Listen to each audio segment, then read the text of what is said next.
received a shot in the arm from the Police Equipment Modernization Program, which was initiated in early 2023, following the orders of President Ruto to modernize the operational and tactical equipment of our security agencies. The 37 billion shilling 5-year program is underway, with 7.6 billion shillings already spent to acquire armored personnel carriers, mine-resistant, ambush-protected vehicles, personal protection equipment for the police, as well as sophisticated weaponry to provide enough firepower to protect our nation. Fellow Kenyans, by September 2022, our country's infrastructure for the production and supply of Kenyan passports had completely collapsed owing to the breakdown of printing equipment, huge supplier debts, and chronic corruption cartels that took advantage of the situation to extort money from desperate applicants.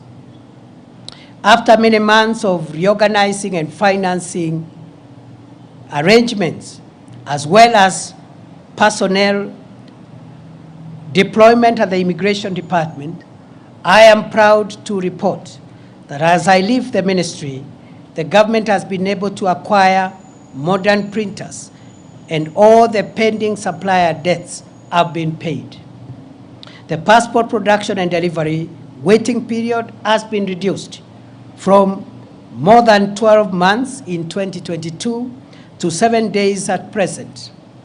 The backlog of 724,000 passports has been cleared, and the challenge now is to expedite the delivery process to clear the 85,000 uncollected passports that are ready. As I leave the reins of the ministry, I am proud to report that the corruption cartels of staff and members of the public that used to harass passport applicants have been dismantled, and 17 ringleaders, including immigration officers, are facing ongoing criminal prosecution. As I exit, I am convinced beyond doubt that the milestone of reducing the waiting period from the current 7 days to 3 days by the close of this year remain feasible. In the days ahead, we must confront and succeed in reforming the institutions of our national security. At the orders of President Ruto and in compliance with the Kenya Kwanza Manifesto, the process of reimagining and refashioning Kenya's security institutions began in earnest on 21st December 2022, when the Presidential Task Force on Reforms of the National Police Service, the Kenya Prison Service, and the National Youth Service was established. While the work of the task force took longer than expected due to the expansive terms of reference, its final report has already been presented to the President, and one of the last actions I took before I left the ministry was to gazette the National Steering Committee under the leadership of the Principal Secretary for Internal Security, with a mandate to ensure full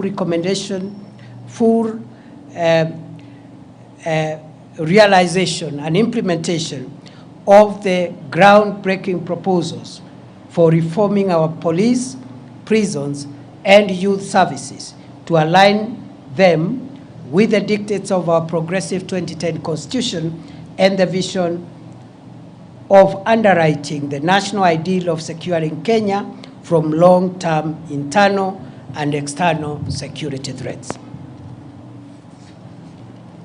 Fellow Kenyans, throughout my tenure in office, I have benefited from direct support and encouragement of President Ruto. I thank him for giving me the privilege to serve my country as the Interior Minister for an uninterrupted 2 years. I am most grateful to the principal secretaries and officers of all ranks within the state departments and other agencies that fall under the Ministry of Interior for great teamwork, support, and encouragement. To our security officers, especially those assigned the sensitive duty of protecting the country from terror, banditry, and other organized crimes, I salute you all for your selfless and patriotic service to our country. I send warm greetings and best wishes to all officers, especially those in far-flung forward operating bases, our officers in the multinational security support mission in Haiti, as well as the ranks of the National Government Administration Officer System, the NGAO system, with whom I have developed close and cordial working relationships during the past 2 years. I pray that my successor will build on the gains we made and will succeed to roll back the emerging reports of mysterious disappearances, abductions, and femicide. Goodbye, and God bless Kenya and protect our dear country, our homeland, the Republic of Kenya. May we remain one nation of one people, united by our emblems, the map, the flag, and the national anthem of Kenya. Thank you.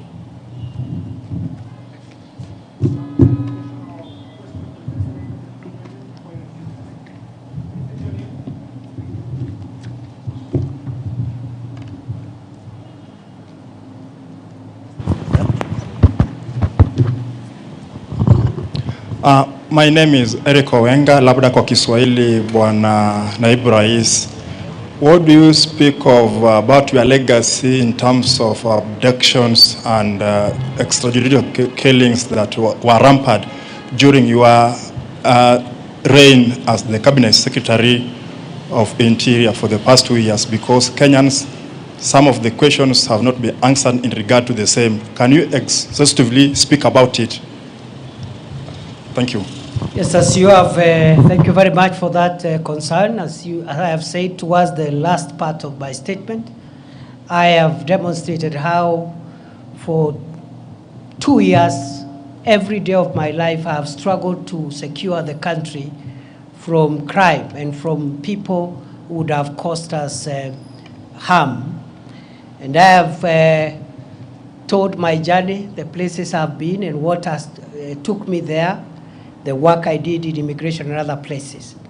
At the end of my statement, I have said, as I exit that office, I'm exiting at a time when there are reports of cases of mysterious disappearances, abductions, and femicide.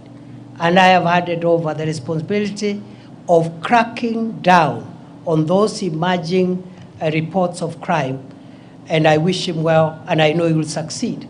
The same way in the past, I've been able to handle those other national security challenges. Remember, these are challenges that we've witnessed in the last few months, and already we had gotten ourselves on a place where we had come up with a strategy of cracking down on this criminal behavior, the same way we succeeded, even with the Nairobi urban crime, which was quite a spiral at the time we took over, and which today is manageable. And therefore, these are developments over the last few weeks, maybe a couple of months. We had laid the ground on how to deal with both cracking down on criminals who are in that space of femicide or abducting people, and also a framework for accountability of any rogue officer or officers who will be involved. And therefore, that should be the task of the next minister going forward. I have no doubt I have done my best every day of my life, and there is no day I have slept without asking myself what I have done to make our country safer. Before because of time, allow me now to transit and speak on my assumption of office to the office of the Deputy President of the Republic of Kenya. Those of you who were in the swearing in, you realized I just made some of the cuff remarks deliberately because it would not have been appropriate at that time to give lengthy speeches because of the official context of the day. So today is the day when I wanted to at least make statements on my assumption of office. Fellow Kenyans, on 1st November 2024, as you are aware, I assumed the office of the Deputy President. That day was and shall remain the most momentous and significant day of my life. After serving my country for a quarter of a century as a law lecturer, legal practitioner, senator, majority leader of the Senate, deputy speaker of the Senate, and most recently as the cabinet secretary for Interior, I now take over office as the third Deputy President of the Republic of Kenya. It remains astounding how a son of Kenya, born some 52 years ago in Tharaka, a remote part of the then Meru district, and in a humble homestead of a rural clergyman and his housewife's spouse, could eventually get the opportunity to serve this country in the esteemed and high office of Deputy President of the Republic. My assumption to the office of Deputy President has presented me with an opportunity to reflect on our country's past, present, and future. In my reflections, during the past 1 week, I have come to the profound realization that Kenya, our homeland, is a country like no other. Its charm, the industry of its people, our fine weather, our culture, and our breathtaking topography are unmatched. It is gratifying to see millions of patriotic Kenyans work hard every day, waking up early, sleeping late, to make a honest living, eat from the sweat of their brow, and build the country that they call home. While it is true that formidable challenges confront us today, it is also true that we always find a way to surmount obstacles and protect our country and its people from the shocks of the modern world. Where a tiny number among us has tainted our country's image, the same has been repudiated by the exploits of millions of honest and patriotic, focused Kenyans who love this nation enough to protect it from the risks on its survival. Indeed, Kenya is a covenant country, blessed with an industrious people and an incredible array of natural resources requisite for the creation of wealth enough for all its people. We remain eternally grateful to the heroes and heroines who have ensured Kenya remains the blessed nation that it is. As we reflect on our challenges, let us capitalize on the jolting of these challenges to write a new, better, and brighter chapter for Kenya. We should heal our divisions, solidify our national unity, and pursue our country's goals as brothers and sisters, joined by the permanent bonds of our common heritage and our common future. I have had occasion in the past few days to ponder on how the orderly transfer of authority as called for in as called for in our Constitution, takes place seamlessly in our country. I realize that my ascent to the office of Deputy President has taken place on the back of a hotly contested constitutional process.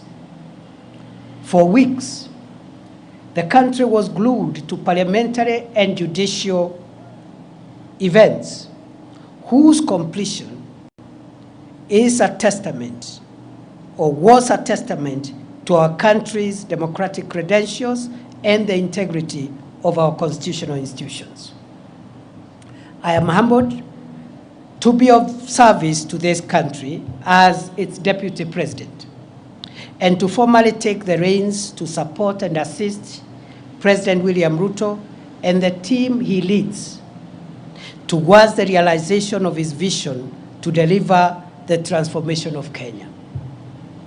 It is an honor to serve my country at such a time as this, when Kenya is moving forward and upwards to the heights that our forefathers envisaged when they fought for the establishment of our republic. The founders of our nation and those who fought to make us a free people triumphed over the oppressive chains of colonialism, not only because they worked hard for it, but because they remained united. Today, as in the past, the quest for national unity is undeniably the most profound aspiration animating our national conversation. Why? Because we are coming from a rough patch where we had been enthralled in a rather unfortunate conversation about distinction, difference, and division. At a time when the country desperately requires a rallying call to pull together to steer our nation to greatness during these challenging times. Kotaler Somai, Dedan Kimathi, Mekatilile Wamenza, and later Jomo Kenyatta, Ronan Gala, Oginga Odinga, Masinde Muliro, and many others worked hard to set free the whole of Kenya, not parts of Kenya where they were born or raised. They refused to see themselves as liberators of their places of birth, choosing instead to consider themselves as brothers and sisters connected by the common past of their ancestry and the shared future of the generations that would come after them. We learn from these gallant sons and daughters of Kenya that for us to defend our freedom, sovereignty, territorial integrity, and economic transformation, for us to overcome inequality, poverty, and the need in our midst, we must harness and aggregate the collective daily struggles of ordinary Kenyans for our common good. For the aspiration of forging a united Kenya to materialize, we must accept each other, recognize our equality, accept that diversity and difference among us are for building rather than destroying us.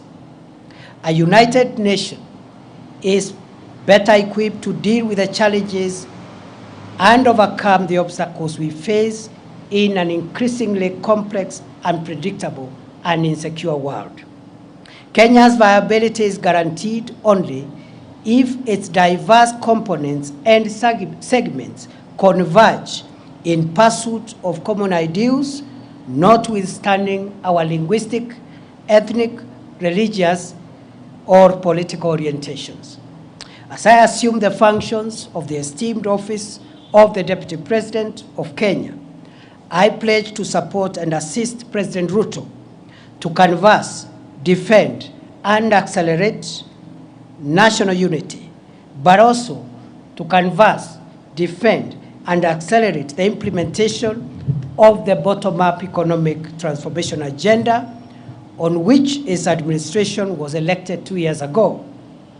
I will work with my colleagues in the cabinet, as I have done in my previous role during the past 2 years, as we look forward to opening a new chapter in our collective effort to deliver the economic transformation and empowerment of the people of Kenya to realize better standards of living. The government has made significant strides towards the transformation of our food security situation, health, education, as well as stabilizing spikes on prices of essential household commodities since September 2022. The government's resolve to introduce a higher education funding model that is student-centered and to roll out universal health, affordable housing, and other initiatives require constant communication for public buy-in, input, and feedback in the spirit of a people-centered delivery of our country's development agenda. I have no doubt whatsoever that well-crafted public-private partnership projects are essential for the realization of strategic public sector infrastructure development projects and will cushion our country from incurring unsustainable debt for financing our country's development needs.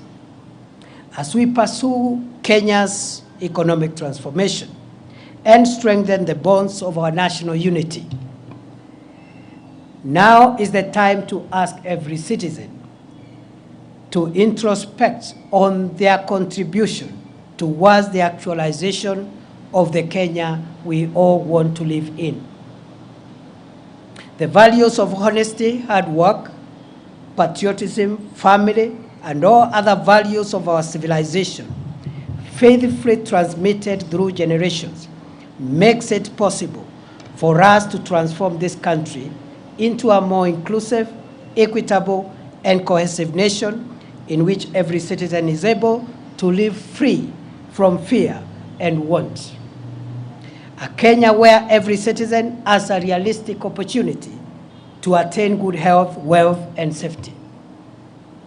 Our ambitious ideal for a new Kenya will be actualized by sacrifice, hard work, pulling together, eschewing the blame game, and loving Kenya more than our subnational affiliations. It is possible to converge our diverse subnational interest into broad collective national interest as the surest way of realizing Kenya's viability as a solid, respected, competitive, devolved, modern, democratic, plural society able to assert itself in the world for centuries to come. Only a country of opportunity that Kenya is can cause the little village of Irunduni, tucked in the outskirts of the unassuming hamlet of Mukodhima in semi-arid Tharaka, to produce the country's deputy president.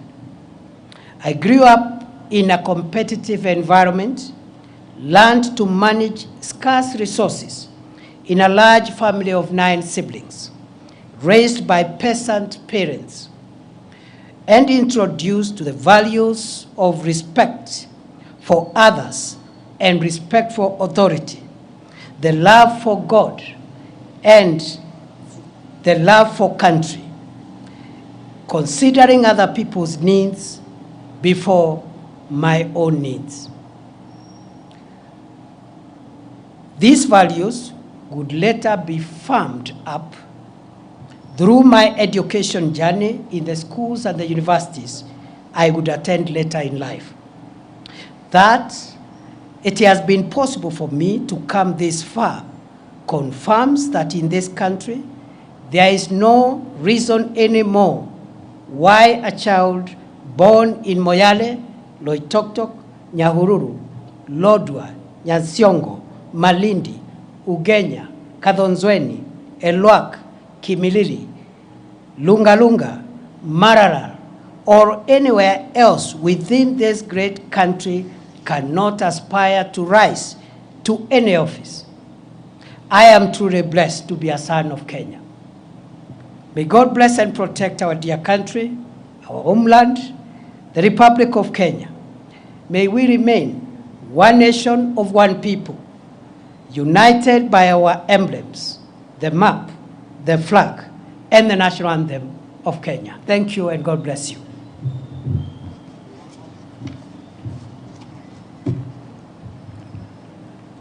I'll take maximum 2, please. Thank you, Excellency. My name is Melita Oletenges for Citizen TV.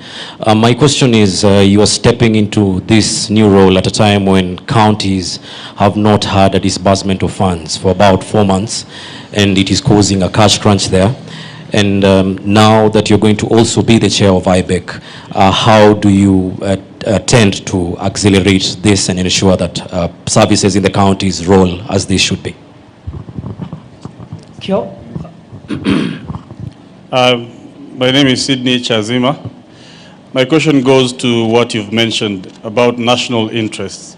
And recently, while performing your duties as the Deputy President, you spoke before the judiciary at the 12 years anniversary for the Supreme Court.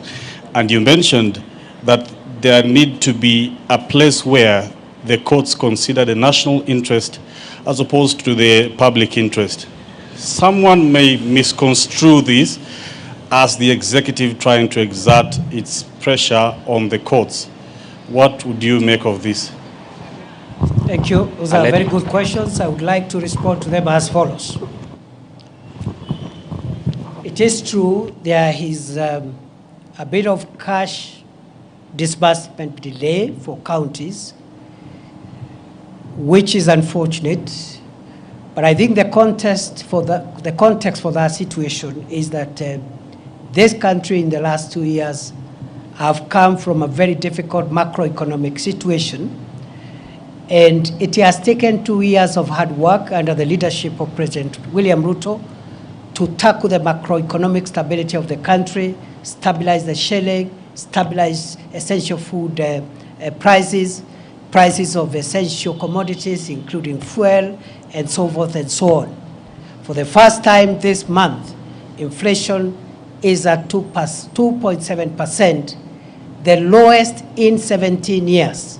The last time the inflation was at that level was in 2007, just before the post-election election violence, at the peak of President Kibaki's best economic situation. And therefore, the heavy lifting that the country has had to do is now behind us. We can only do better. I am going to convene as soon as possible the consultative forum under the auspices of IBEC, and I believe the short-term issue around disbursements should be tackled in a more sustainable manner, so that we don't just release what is outstanding, but we find mechanisms of ensuring that we don't have similar delays in the days ahead. So that is something that I'm seized of. Just the way we have tackled other issues and economic challenges, we're going to tackle the disbursement to counties promptly, and that is what the Constitution requires, that the national government must ensure that counties receive their funds within the required time. Secondly and lastly, I've been asked to comment about the comments I made at the Judges Conference. And at the Judges Conference, I said, first and foremost, that conference was not a meeting between the executive and the judiciary. It was a conference for the court to introspect and reflect on how the judiciary has performed, especially the Supreme Court, in shaping the jurisprudence of our country and interpreting our Constitution. And therefore, it was an opportunity to look at the successes, the challenges, what has been done correctly, and what perhaps needs to be relooked. It's in that context that I gave the views from where I sit, based on my legal background. I made the remark that I believe the Supreme Court of Kenya has done a fantastic job in interpreting the Constitution. For 12 years, what the Supreme Court of the Republic of Kenya has done is equivalent to what some Supreme Courts have done in 50 years. So we are very proud that our institutions are not only efficient, but they are on a trajectory of fast maturity. At that point, because it was a moment for introspection, I said, the jurisprudence that the court has given us about public interest is very refreshing and welcome. And then I remarked, going forward, as the Supreme Court consolidates its own jurisprudence and enhances it, perfects it, it is worth reflecting, even beyond public interest, whether our Constitution allows our Constitution allows the court to distill existential values of the state. And I told the meeting that those existential values are found in two places.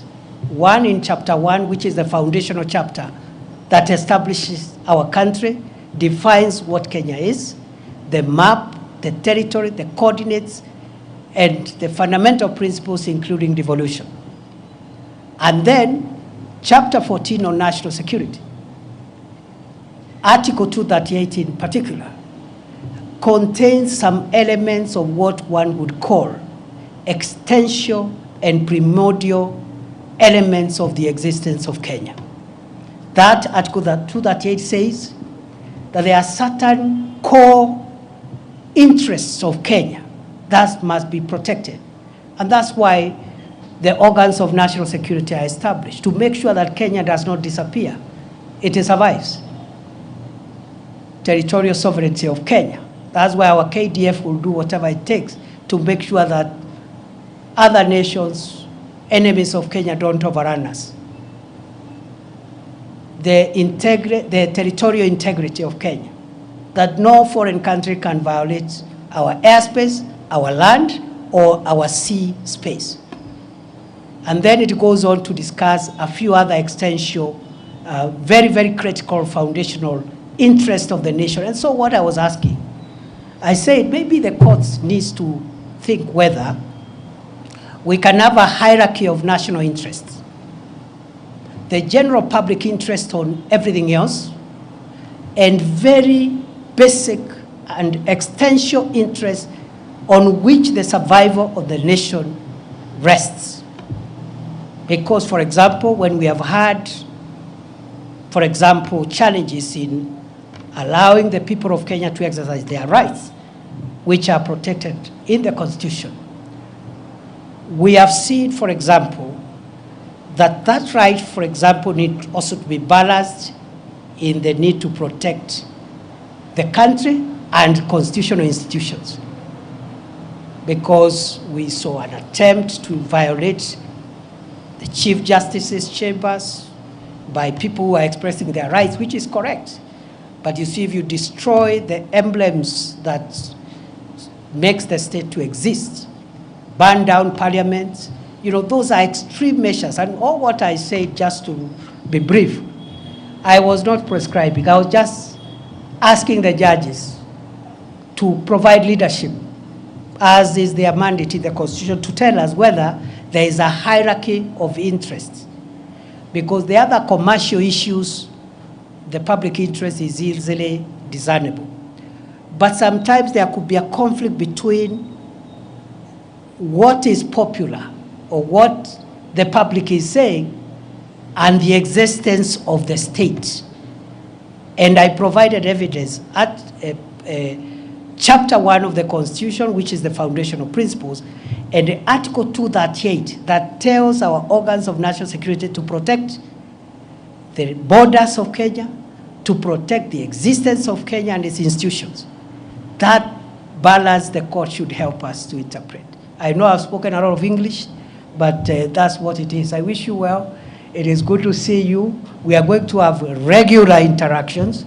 On a light note, you know the other job was a bit constraining because of the operational support that required me to be where action was taking place in terms of defending the country's vital interest of homeland security. But with a new role, I'll be much more available. We are open to the input of the people of Kenya. We are open to even positive criticism from the media, from civil society, so that we can all converge our various views and opinions on how we can build a stable, solid democracy called Kenya. Asanteni sana, Mungu awabariki.